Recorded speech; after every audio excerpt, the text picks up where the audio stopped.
رجعتلكم بقدم جديد. قبل ما نبدأ الملخص الجميل ده، تشجيعاتكم ملي بالضغط على اللايك والاشتراك بالقناة وفعلوا الجرس علشان يوصلكم كل جديد، واعملوا شير لكل أصحابكم. نروح لأحداث الفيلم. بطلتنا اسمها هوري، بنت اجتماعية وعندها أصدقاء كتير، بس مع ذلك بتحس إنها وحيدة. والبطل بتاعنا اسمه ميامورا، عكسها خالص، بيفضل إن هو يقعد لوحده، مش بيتكلم مع أي حد.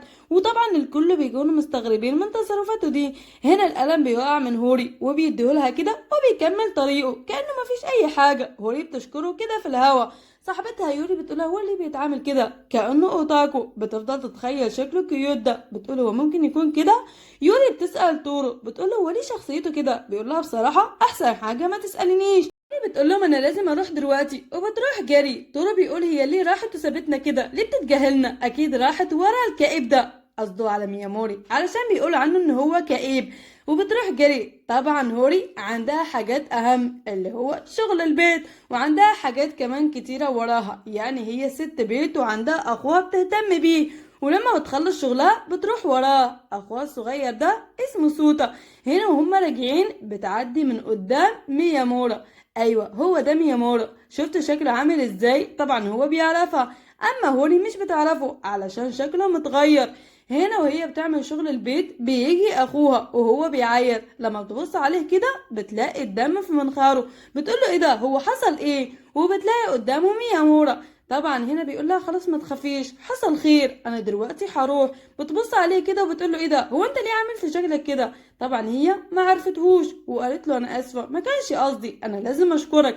هنا اخوها بيقول له ممكن تفضل معانا تشرب حاجه يعني؟ وبيبص عليه كده بيقول له خلاص انا ما عنديش مشكله. ولما بيقعد معاهم هوري بتفضل تبص عليه كده وبتقول الوش ده مش غريب عليا خالص. وبيحكي لها ان سودا لما شاف الكلب اتعطل في حجره ووقع، وبتشكره مره تانية. بيقول لها خلاص مفيش مشكله، بصراحه سودا باين عليه ولد كويس ومتربي. وبتقول له بس تربيته صعبه جدا على فكره في اغلب الاحيان. هنا بيقول لها انتي هوري صح؟ في الصف وبتتفاجئ، هو انت ازاي عرفتيني ان انا في الصف بيقول لها ما عرفتنيش، انا ميامورا. نعم، ثانية واحدة، ايه اللي بيحصل هنا؟ بتفضل تبص عليه وبتقول هو انت عندك شخصيتين مختلفين ولا ايه؟ تاني يوم في المدرسة بتفضل تبص عليه كده وبتقول انا لسه مش مستوعبة ان هو عنده شخصية تانية ومختلفة خالص. هنا بتقول هو انا لازم اضربه ولا اعمل ايه؟ ولا اعزمه على حاجة يمكن يجي يتغدى معانا المرة التانية. هنا بتناديله وبيقول لها هو في حاجة؟ هو انت عايزة مني حاجة يعني؟ ولا اجي البيت كون علشان اخوك يعني، ما تفهمنيش غلط.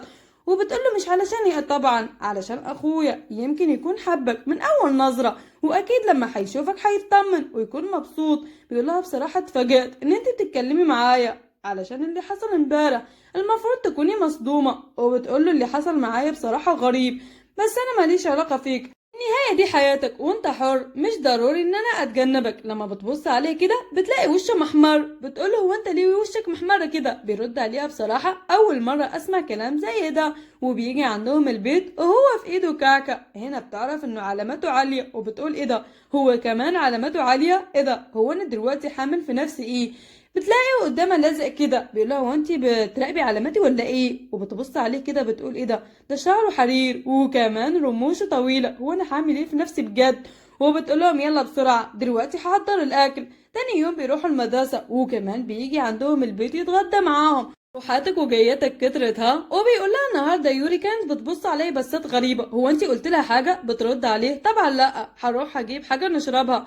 وسودا ابتدى يعتبره زي اخوه. هنا بيقول لها على فكره انت كمان عندك جانب تاني، مثلا في البيت بترفعي شعرك وجسمك قوي. تفضل تبص عليه وهي متفاجئه كده، بتقول له ازاي بتقول كلام زي كده وقدام اخويا الصغير؟ انت اتجننت ولا ايه؟ على فكره ده كلام محرج، انت بجد واحد غبي. وبيقول لها خلاص خلاص دلوقتي انا عندي جانب تاني وانت كمان عندك جانب تاني، ودي هتفضل اسرار بينا تمام.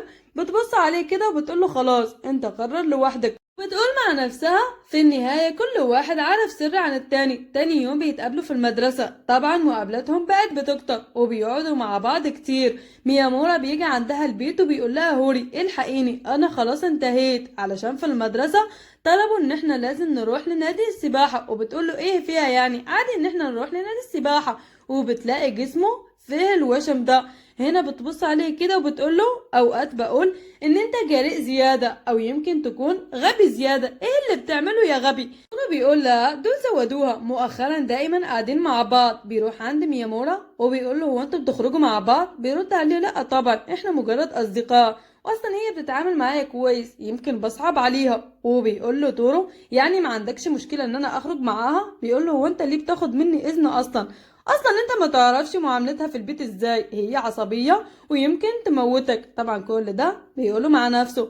هنا كمان بيكونوا قاعدين مع بعض وبيرجع يجي عنده تورو بيقوله هو انت متأكد ان انتم مش بتخرجوا مع بعض؟ يعني يمكن تكونوا بتحبوا بعض. بيقوله لا طبعا، ايه الكلام السخيف ده؟